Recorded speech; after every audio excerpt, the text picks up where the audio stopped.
না, আহতরা এখনো ক্ষত বয়ে বেড়াচ্ছে। তাই প্রয়োজনীয় রাষ্ট্র সংস্থা এখনই করতে হবে। প্রতিটি স্বৈরতন্ত্রের সাথে জড়িতদের বিচার করতে হবে। আরেকটা কথা স্পষ্ট ভাষায় বলে যেতে চাই, পিয়ার পদ্ধতিতে নির্বাচন আয়োজন করার কোনো বিকল্প নাই। আজকের এই জনসমুদ্র পিয়ার পদ্ধতি নির্বাচনের পক্ষের জনসমুদ্র। সংগ্রামী দেশবাসী, 1972 সালে রচিত সংবিধান ছিল দেশের মানুষের বড় বিশ্বাস ও গণ আকাঙ্ক্ষার বিরোধী। সেই সংবিধান রচয়িতাদের স্বাধীন বাংলাদেশের সংবিধান রচনা করার ম্যান্ডেটই ছিল না। তারা ভিন দেশের সংবিধান অনুসরণ করেছিলেন বলে যা হওয়ার তাই হয়েছে। কোনো ক্ষেত্রেই কাঙ্ক্ষিত সমৃদ্ধ ও উন্নতি হয় নাই। রাজনৈতিক সংস্কৃতি কলুষিত হয়েছে। সবচেয়ে ভয়াবহ ব্যাপার হলো সংবিধান মেনেই স্বৈরাচার তৈরি হয়েছে। এজন্যই আমরা সংস্কারের প্রশ্নে অটল অবিচল ও আপোষহীন অবস্থান নিয়েছি।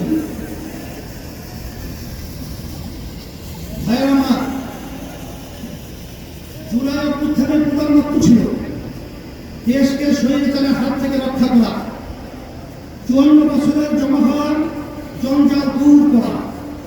অভ্যুত্থানের পরে সংস্কার কমিশন গঠন করা হয়েছে। আমরা মতামত দিয়েছি। এখন সংস্কার নিয়ে দ্বিতীয় দফা আলোচনা চলছে। আমরা লক্ষ্য করছি মৌলিক সংস্কারে কেউ কেউ গড়ি বসে করছেন। এটা জুলাইয়ের সাথে বিশ্বাসঘাতকতা। স্বৈরাচার তৈরি রাস্তা খোলা রাখা যাবে না। সংস্কার না করে নির্বাচন আয়োজন করে দেশকে আরো আগের অবস্থায় নিয়ে যাওয়া যাবে না। রাষ্ট্রের মূলনীতি সহ সংসদের উভয় পক্ষে পিয়ার পদ্ধতি নির্বাচনের মতো বিষয় ঐক্যমত্য না হলে কোন ভোটের আয়োজন করতে হবে। ভয়াবহ কথিত ফ্যাসিস্ট জুলুমের রাষ্ট্র তৈরি করেছিল। হাজার হাজার মানুষকে খুন করেছে। বিলিয়ন টাকা দেশ থেকে চুরি করে নিয়ে গেছে। লাখো মানুষকে কারাবন্দী করেছে। চাঁদাবাজি করে মানুষের জীবন প্রতিষ্ঠা করেছে। আর 24শে জুলাই তো প্রকাশ্যে গণহত্যা করেছে। বলে তাদের কোনো ক্ষমা নাই। যারা সরাসরি ফৌজদারি অপরাধের সাথে জড়িত ছিল তাদের বিচার করতে হবে। যারা অপরাধে সহায়তা করেছে তাদেরও বিচার করতে হবে। বিচারের ক্ষেত্রে কিছুটা অগ্রগতি হলেও প্রতিটি সরকারের অধিকাংশ মন্ত্রী, এমপি এবং নেতারা এখনো জেলের বাইরে। অনেকেই দেশের বাইরে থেকে উস্কানি দিয়ে যাচ্ছে। আজকের এই মহাসমাবেশ থেকে ঘোষণা করছি, অবিলম্বে ফ্যাসিবাদের সাথে জড়িত সকলকে শাস্তির আওতায় আনতে হবে। আরেকটা কথা বলি, সুপ্রিম কোর্টে বিচারপতি নিয়োগ নিয়ে অতীতের মতোই বাতাসে নানা রকম কথা ভাসছে। আমরা আমাদের চোখ কান খোলা রেখেছি। চোখগুলোর বাদ দিয়ে যদি তথাকথিত শপথবদ্ধ রাজনীতিবিদদের নিয়োগ দেওয়া হয়, তা কারো জন্যই সুকুমার হবে না। প্রিয় দেশবাসী, দেশের সকল মানুষের ভোটের দাম সমান। কারণ ভোট যাতে অবমূল্যায়ন না হয় সেই ব্যবস্থা করতে হবে। তাই আগামী নির্বাচন সংসদের উভয় পক্ষে অবশ্যই পিয়ার পদ্ধতিতে নির্বাচন দিতে হবে। যেটা যত শতাংশ ভোট পাবে সংসদে তাদের সেই অনুপাতি আসন থাকবে। এই পদ্ধতিতে রাষ্ট্র পরিচালনায় সকলের মতের প্রতিফলন হবে। কোনো দল জালেম হওয়ার সুযোগ পাবে না। এটা জিনজির দাবি। এটা এখন জনগণের দাবি, দেশের অধিকাংশ রাজনৈতিক দলের দাবি, সকল ধর্মের মানুষের দাবি। আজকের এই মঞ্চ এটা আবারও প্রমাণ করেছে। ভাইয়েরা আমার, আমরা বারবার রক্ত দিয়েছি কিন্তু সফলতা পাই নাই। কারণ আমরা প্রতিবারের নেতা ও নীতি বাছাই করতে ভুল করেছি। আমরা 54 বছরে অনেক দলকে দেশ শাসন করতে দেখেছি, কিন্তু ইসলামকে এখনো ক্ষমতায় নিতে পারি নাই।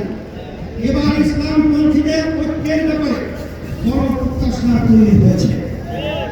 আমি শুরু থেকে ইসলাম পন্থী সকল ভোট এক বাক্সে আনার কথা বলে আসছি। আগামী নির্বাচনে শুধু ইসলাম ধর্মই নয়, ইসলামী ধর্মই শুধু নয়, বরং দেশ প্রেমিক আরো অনেক রাজনৈতিক দল এক বাক্সে নীতিতে আসতে পারে ইনশাআল্লাহ। যদি আমরা একত্রে নির্বাচন করতে পারি, যদি কার্যকর ঐক্য করে তুলতে পারি, তাহলে বাংলাদেশে ইসলামপন্থীরাই হবে প্রধান রাজনৈতিক শক্তি। রাষ্ট্র পরিচালনার দায়িত্ব আমাদের হাতিয়ে আসবে ইনশাআল্লাহ। প্রিয় দেশবাসী, অন্তর্বর্তীকালীন সরকার জোয়ার উত্থানের ফসল। এত জনসমর্থন নিয়ে আর কোনো সরকারের দায়িত্ব গ্রহণ করে নাই। আমরা নিঃস্বার্থভাবে এই সরকারের পাশে দাঁড়িয়েছি। সরকারকে বলব, সংস্কার, বিচার ও সুষ্ঠু নির্বাচনের যে অঙ্গীকার নিয়ে আপনারা দায়িত্ব নিয়েছেন, সেই দায়িত্ব পালনে অবিচল থাকুন। কারো দ্বারা প্রভাবিত হয়ে লক্ষ্য থেকে বিচ্যুত হবেন না। নিরপেক্ষ থেকে দায়িত্ব পালন করুন। আমরা আপনাদের পাশে ছিলাম, আছি এবং থাকবো ইনশাআল্লাহ। প্রিয় ভাইরা আমার, আইন শৃঙ্খলা পরিস্থিতি, রাজনৈতিক চরিত্র, চাঁদাবাজির ক্ষেত্রে অবস্থার এখনো কোনো পরিবর্তন হয় নাই। একটি দলের বিরুদ্ধে অভিযোগ উঠেছে, কারো নাম ধরে সমালোচনা করতে চাই না। তবে পুরনো রাজনৈতিক অপসংস্কৃতি জিয়ে রাখার চেষ্টা সহ্য করা হবে না। রাজনীতির নামে সন্ত্রাস, চাঁদাবাজি অবশ্যই প্রতিহত করতে হবে ইনশাআল্লাহ। আমাদের প্রধান লক্ষ্য হবে মানুষের জীবনের নিরাপত্তা নিশ্চিত করা এবং কোনো মানুষের জীবন মান উন্নত করা।